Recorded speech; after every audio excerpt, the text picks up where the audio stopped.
Hi, I'm Stock Up that triggers up the beanstalk. Meia. Hi, I'm a one-mana instant that's sacrificing in order to kill your cat forever. Enduring who? Jennifer-Rose. Oh my god! Hi! Welcome everybody to our second special guest slot episode featuring the wonderful, the magnificent, the eminently skilled Jennifer-Rose Holloway. Hello! So as you may or may not know, Jennifer-Rose Holloway was the winner of the wonderful RC Melbourne not 2 weeks ago, I believe. Oh god, something like that. And yeah. This is your first big win, right? Well, it's my first RC. Yeah. Well, just casually. Yeah. I didn't really play competitive most of my life. I technically went to some GPs back, in the ether of the past. Many moons ago. Many moons ago, many genders ago. But yeah, so that was I day two'd my first GP. So maybe I'm just born to do well in my first ever events. I believe it. But That means you're winning the Pro Tour, right? Oh god, please don't say that. I'm just gonna very quickly touch wood. Yeah, I gotta remember that. I try not to remember that's the thing I'm doing in an amount of months. Yeah, it's not that many months. It's yeah, fine. September's infinite away. My birthday's Friday or something, and I still feel infinite away. So yeah, I wouldn't worry about it. But yeah, the first RCQ I played was December last year, and I only went to an RCQ because I was playing Standard on Arena, and I just really wanted to play Standard, and it's the only way I could find an event in East Melbourne. I saw Good Games Box Hill was playing one. I'm like, yeah, whatever. And I came 9th in that one. I was so mad. I got 9th on Breakers. Bitter. And there was 28 people or something, and it was not to talk bad about pricing because RCQ pricing generally is pretty good. RCQ, that's the thing. Wow, brain. Regional Championship qualifiers, as they say. Oh, deeply intelligent. Cerebral. But yeah, so I got my one pack, and my friend who bombed out went 04 and had the same one pack, and I'm like, oh. RTQ pricing, famously very, very good. It's definitely not concentrated at the top end. Oh god, it's very top heavy. But I did really well at the other one, so I didn't complain afterwards. Oh, as you would. But then I went to APAC, mostly on a whim, and because it wasn't that expensive. It became more expensive, but I don't want to go too much into how Jetstar loses your luggage. But I top 8'd that one. Amazing. And that was the first time I'd ever played, felt competitive and stuff. Day one was exhausting. I was on 7 rounds, and you have to learn how to pace yourself, and especially what's the word I'm looking for? Ration focus. That's the word I use a lot, or try to explain a lot. I did well in that, and then the day 2, I bombed pretty hard in the finals. I finished 4th in the Swiss, and I was against 5th, and my opponent was very good, and I could really feel the gap between top 8 and the other thing. And so I had a small amount of drive to get better, but mostly my university semester was starting soon, so I wanted to just focus on that, and I just ended up grinding way too much arena at night. So I was playing the Dimir Prowess from Montreal. So this is Team of Otters, yeah? Yes. Not quite. Doesn't have the auto combo in it. Doesn't have Flood Quarter, doesn't have Vitality. Just has Cutter, Beanstalks, the big door. It looks like door frame. It has the adventure, and it's cheaper for your instants and sorceries and adventures in the graveyard. Oh, his name is Elemental? His name is Heartfire Elemental. I almost said Heartfire Hero. That is not his name. Yes. Just running those, running Cutter, running Beanstalk, running up the I nearly said up the Beanstalk again.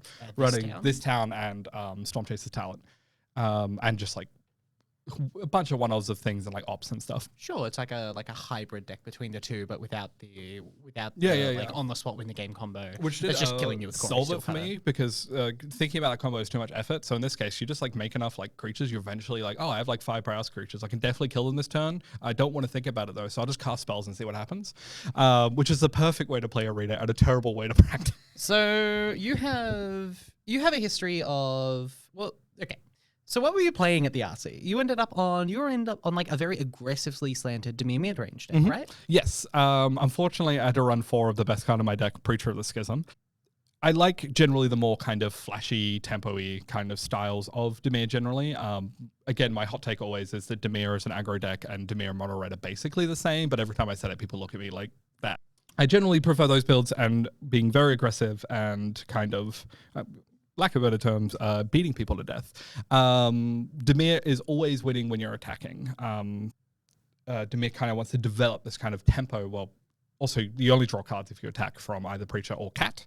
So you want to be doing this, and it's very easy to turn the corner, especially with the card Gix Command or Sheoldred. If they're like at 10 or 12, you play Sheoldred that lives for a turn, there's a very good chance of killing them on the next turn, or when they draw a card the turn after. Don't forget your triggers. It's an important part of competitive gameplay. But yeah, Dimir generally is better when it's attacking. It's why also I dislike the card Deep Cavern Bat, but you kind of need it at the moment, unfortunately. But I have seen a few builds not running it these days. Deep Cavern Bat is the 1/1. I remember this podcast, I explain what cards do. Deep Cavern Bat is the 1/1 that when it enters, you take a card from their hand, generally take a removal, or you take a card to slow them down so they can kill yours with the removal so you can land a Preacher. Because we've become more black focused, these sort of effects are really important. And with like Cutter, where their main removal is Izzet Prowess or Izzet Cutter, their main removal is Torch the Tower and bounce spells. If you can get them out of their hands, it's way better for something like Cat, which dies really easily, Torch, or Sheoldred or Preacher, who doesn't want to get bounced for 1 mana. Oh, that feels so bad. That's true, but getting them to bounce your Deep Cavern Bats feels pretty good. Oh, yeah. And then when they finally cast that stock up that was under it, you can have a Spell Pierce if you drew your one of. Yeah, look, and you draw your one of enough, and then you win the RC. So now that we've gotten to get to know you a little bit, I was hoping you could kind of like take us through your like RC experience. So from like a couple of weeks before to a couple of days before, then like the day of the event, and then day 2, and then the sort of like afterglow and everything like that. So like I'd love to know how does an RC winning professional Magic player, God, I still can't believe that. Thank you, Josh. how do they prepare for an RC? Probably different than I did, honestly. Yeah, Taki Dragonstorm came out with The Enemy, the card Corey Steelcutter. So that card got printed, and that deck destroyed the deck I was playing, which is, of course, Esper Pixie, to make the story make more sense. I was an SP Pixie player for most of the RC period, sometimes playing Dimir Bounce. I played Dimir in the December one I mentioned earlier, or maybe later, depending on how this audio comes together.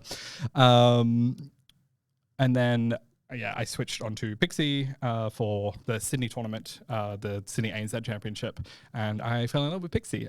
But yes, so Team Sanctum was a lot of team playing that, and I was paying attention to that. And, well, not a ton of attention. I played Magic, at least before now, we'll say casually. It was very much my hobby. Uni dominates a lot of my time. I study philosophy and literature, so I read a lot of books and a lot of essays and a lot of dead French men. They're very interesting, unfortunately. So that was most of my time, and then Arena on the sides, and then occasionally I watch a PT if like them or Jim Davis, who I've been a fan of since like 2016 SCGs, like waking up a little bit early or staying up late is probably the more accurate thing, playing League of Legends and having Jim Davis like on a feature matching a side screen. I heard about Team Sanctum from them. Their policy is if you're a member of a marginalized gender, which I guess I'm technically, I guess. Team Sanctum has a policy to, if you qualify for an RC, you can join as long as you're a member of a marginalized gender, which I did. You just message Nor, who's the team captain on either Twitter or Blue Sky. Preferred the second, but first also, unfortunately, still exists. I don't know if that's Nor's policy. That's my policy. And then they give you access to the Discord and stuff. It's honestly mostly just a super wholesome place. So I spent a lot of time there, people talking about decks. Most of the people there correctly, we're working on Prowess. Talking about various ways to do it, talking about Swift beer or not. That became a huge thing at Hartford the week after, but was less of a thing with Minneapolis, which is the RC just before Melbourne. Like talking about like how to win the mirror, slowing down, stuff like that. And then there was like three of us in the Dimir chat, and we were coping. We're like, oh, we can do it. We can play this deck. It doesn't suck. We were wrong, but but yeah, so I had an inkling that maybe Dimir wasn't horrible, debatable.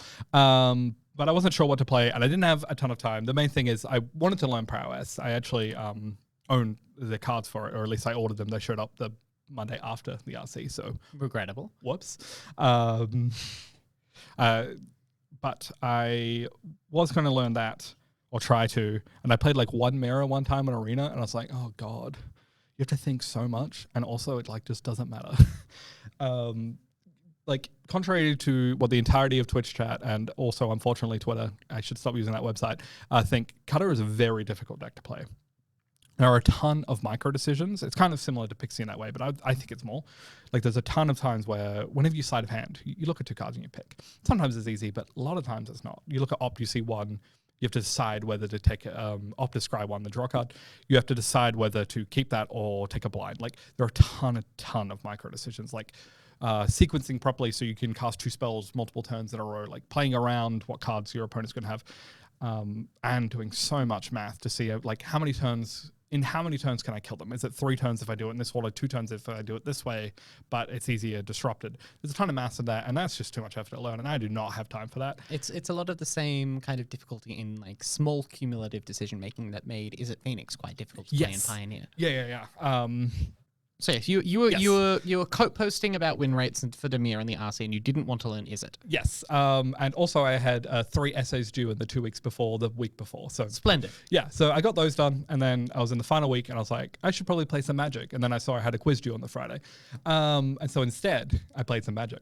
So I think I played something like 30 or 40 games during the week, just testing slightly different versions of the list I ended up on. How'd your quiz go? I haven't actually looked at the results yet. Very good. I wonder if they've been posted. They didn't get posted by the Monday, so it's not a problem. yeah, it's not. That's for future Jen. Exactly. She deals with a lot of shit, and it's mostly her own fault. I'm actually checking this at the same time. I wonder if it's been marked. Usually it takes like 2 weeks. Oh shit, it's been 2 weeks. That was actually a real reaction. Yes. So like 30 to 40 games of Magic. Yes, of which I did mostly quite well at, losing to Prowess quite frequently until I started working on a little way to do it and beating basically everyone else without too much trouble. Yes, so 30 to 40 games of Dimir, killing everybody that wasn't Izzet Prowess. Yeah, and even against Prowess, I had like a 60% win rate, which is a lot, but also it's like Mythic. It's like Mythic Arena, which is both really good and really bad in equal measures. Obviously, it's very vibes. But I remember doing my quiz on the Friday. That was due at 8 p.m. So I got up. I had like 5 hours to do it. It's one of those like dumb short question ones. I say dumb, but it's actually really cool. I like university. I finished my quiz at 8 o'clock on the dot. So I sat down. I played 3 matches. Played 2 decks. Played against 2 matches I don't remember because they weren't Izzet and they were very easy. And I played Izzet and I won the first game, felt really good. Got crushed the second game, felt terrible. Third game, like just eked out a victory. I remember like just like probably too loud going, yes. It's just like quite loud going, yes. I don't want to do it into the microphone here. It's a little embarrassing. And my partner jumped out of her skin and went, what did you do? I'm like, I beat Izzet in a good match. And she's like, okay. I'm like, and this is my deck. And I felt slightly more confident. Probably shouldn't have, but that was it. And I packed up all my things. My deck was already built, already double sleeved. Don't do that, but shield rolls are expensive. Double sleeving takes so much time. I got in the car. We drove to Carlton. I went to bed. I wake up in the morning of the first day. I woke up at like 6 a.m. and I couldn't go back to sleep. I wasn't really that excited. I didn't think I would do like super well. I was hoping. So CFT, I remember like in the week coming up for it, it'd been really hard for me to win an RCQ as well. Melbourne's got a very strong local scene. So I'd struggled to win one. I eventually did. So, and I hadn't practiced that. Like I'd played a bunch of arena. I had a team of local Sanctum members who were coming with us and they had tested a lot online and I'd mostly chatted with them because I didn't have time to like properly sit down and test. Yeah. So I traveled I sat down for my first match after, I guess if we're explaining all this, first we have what's called the players meeting, which I had no idea what to expect. Again, it's my first RC. And I see your random table, they make sure you have the right deck list. You're given time to quickly check through your deck. I checked my sleeves that I had put them in and went, oh, these sleeves are not going to be good today, are they? This is foreshadowing. And then they talk through a bunch of things. Glenn, who is the main person who runs the events in Australia, who is a really nice guy. I really like him. Like talks a bit about like some other events and stuff, and then we all get assigned our tables for the first round. And unfortunately, I get paired straight into fellow Sanctum teammate Madeline. And I was like, oh no. And I know she's on cutter. So this is like the first match, and it's just like, okay, well, guess I have to win rounds 2 and 3 in order to feel good, because I want my 2 wins. But yeah, so I sit down next to her, and in a really, really close third game, I believe the first game she rolled me. Second game, I rolled her because she just like drew lands or drew not lands, one of the two, just magic things. But game 3, super close game where she drew like one too many stock ups, and I had like perfectly timed bats and spell pierces and just like clawed out a victory, and I felt so good and I felt so bad at the same time, because you beat your teammate, and the first match of the day is usually the most in terms of tiebreakers. The earlier the matches matter more for tiebreakers than the later ones when it comes to Swiss systems. So you want to win earlier ones than late ones. So round 2, I get paired into your favorite, Blue-Black Pixie. Why is blue-black my favorite? Not blue-black, white-black Pixie. Sorry. White-Black Pixie is a deck that's been picking up a lot of play, especially to counter cutter decks or prowess decks. I call them both and always try to go, I should only call them one thing to not be confusing, and then I call them both all the time. But they run like 4 temporary lockdown, they run pixies, they run the hopeless nightmare, like pixie kind of rebouncing synergies and such. The problem with that deck is they literally can't beat anything that doesn't have mountains in it. Because if you ever resolve the card Kaito, Bane of Nightmares, it is the bane of them, and they cannot kill it, and you kill them very quickly. That is generally my experience against it. And in both games, I played a Kaito'd on, unfortunately, 4, because as will come a constant complaint, 25 lands is the worst and the best number. You either flood or you don't draw any of your lands, and you need all of them. And I hate my deck. But so, of course, I didn't hit my 3rd land drop on turn 3 when on the draw with 2 lands. And a Spyglass Siren. I hate Dimir. But turn 4, Kaito'd and then won, and then game 2 Kaito'd and won, and then my opponent I believe finished 9th, also very nice guy, 9th or 10th. Might see him at the Pro Tour. He looked at me and went, wow, probably should have just got lunch, not even bothered to sit down. I got up and and then round 3 I versed the Mirror. It was a very long game. The Mirror is very complex. I don't know how much I even really want to go into it. It's a very complicated game. I believe, mirrors are weird because they either turn into very quick beatings where one person resolves an early Kaito or an early cat and just takes over the game, or the game's going to go forever. Game 1, they Kaito'd on 3, they killed me very quickly on the play, and yeah. Game 2, I Kaito'd on 3, and you'll never believe I killed them very quickly. The 3rd game was a very tight, very like long game. They had an active Kaito, but I drew 4 cats and like 20 cards, which was I enjoyed. A lot of them was them attacking and me going, I'm going to flash in a 4-power blocker and kill your reef. And so it was very back and forth, a lot of like deciding whether or not to attack their Kaito or to draw cards, which is very difficult because I really like drawing cards. But also if I die, I can't draw more cards. So you kind of have to stay alive. But yeah, so game 3 was very drawn out. I eventually just like scavenged a win. And then we had lunch break. Lunch break is when your friends normally force you to eat because you've forgotten to eat because you have ADHD. I drank enough water so far, so I was doing okay with that. One good tip if you're bad at drinking water, for the Sydney RC, not RC, for the Sydney, I didn't play in the Sydney RC, for the Sydney APAC tournament, I had the rule that I had to try and drink at least half my water bottle every round, so I had to fill it up in between each round. I've never used the bathroom so much, but it did help me drink a lot more water. And for this Melbourne RC, I really wanted to make sure I snacked enough during the day. So my partner had made like a bread and dip and cheese board a day before, and leftovers. I'm like, I'm just gonna, in least Melbourne fashion, I put my cheese, my bread, and my dip, and my cabana into a little package, and I brought that with me. And I felt unbelievably pretentious opening that next to my friend eating their muesli bar and dipping my bread into my dip. It was really tasty though. But yeah, so I was texting my partner the thing, and I remember checking. Actually, I think Susanna, who's another one of my teammates. There was technically 6 of us, but 4 of us had been working together for ages. We just picked up a couple of stray queers on the way. As you do. Yeah, I did. Like I was just hanging on Discord. Someone's like, "Oh, I'm a queer person going to the thing." I'm like, "Hey, you should join Sanctum." But yeah, the main 4 of us were Susanna, Maddie, Paris, and myself. And Susanna at one point was like, "Hey, you're number 1 currently on the standings after round 3," which was really weird, but I think it's because I went 2-0, 2-0, 2-1. And I remember like scrolling the top 25 names, and I was the only one with she, her pronouns. So of course, the obvious joke of one she, her to rule them all came out a few times. This is also foreshadowing. But yeah, so round 4, I was against a really cool Dimir control brew. This is when I made like the worst mistake on both days. Listing more tips. Tip after, I don't know, what do we tip? 7. You will make so many mistakes during an RC.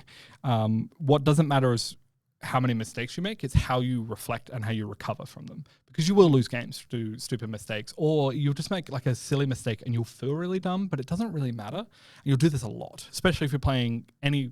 I was about to say like a complicated deck, but I don't think there are any simple decks in Standard right now. If I want to be rude, I might say Blue-Black Pixie because it's simple. You play if you play Mountain, you win. You don't play Mountain, you don't win. Mono Black's close, right?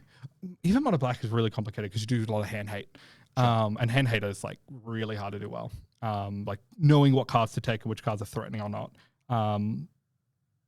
Mono Black might be one of the simplest, but even like Domain, which is claimed to be simple to play, like sequencing your lands to have the right colors in time and the right untapped lands on the right turns is really, really difficult. Knowing how to mulligan with Domain is also quite hard. Yes. You mulligan until you have the card up the beanstalk, otherwise you mulligan. Otherwise you keep mulling. If your 2 cards are a green surveyor land and a beanstalk, you're probably winning. I hate that card so much. But yes, so during game 1, I believe, of that game, I remember looking at their 5 untapped lands and my Soulstone Sanctuary and just some random flyer, the Kaido in my hand, and being like, hey, I can get a Kaido in. This will be good. And I attacked with both things, to which they animated their Reef I looked at and blocked my Soulstone Sanctuary, to which Soulstone Sanctuary is a 3/3, you see, and Reef might be a 4/4. So it died. And then I believe it was either a draw, it might have even been a bat. And then I put my bat into my hand and put a Kaido on the field. That felt bad.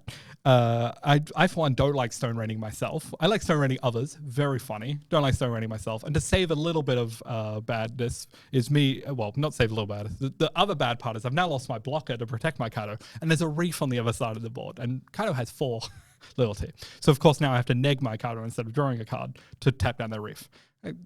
Kind of a stone rain. We're even in this exchange. Trading stone rains, right? We just need the game to end in 1 turn. It's fine. Yeah. So that felt horrible. Until like 2 turns later, when I heard my opponent like kind of mumble out loud, "Why would she do that? Like, what could be in her hand?" And I'm like, "I don't know, man. I'm just dumb." but I didn't say that out loud. Mind games. Yeah. What matters? Yeah. So the tip is, you will make so many mistakes. You just got to keep going. I lost that game, obviously. I don't know if that feels obvious or not. It is really bad to lose a Reef, a Sanctuary to a Reef. And then games 2 and 3, however, were close affairs that I won. I remember around that time, because I was 4-0, which felt really weird. My partner was sending me very excited texts. I remember talking to both Susanna and Maddie, saying something along the lines of like, I feel like I'm playing so badly. But this deck is just kind of like winning by itself, and I don't really know why, but I guess I'm here. I'm 4-0, I'm like 4-0. As long as I don't finish like 4-5, I'll be happy. With all that said, that's all we have for you today. We look forward to seeing you again next week. New episodes release on Mondays at 11 a.m. Australian Eastern Standard Time. Until then, you can keep track of all our releases at Raise MTG on both Instagram and Blue Sky. You can find Kira on the same platforms at kirabobira.jpg on Instagram and kirabobira on Blue Sky, and myself at Meia MTG. A big thank you for the State Library of Victoria for the ongoing use of their space. And until next week, remember, there can be no mercy, no half measures. When facing cutter decks, it's kill swiftly or die.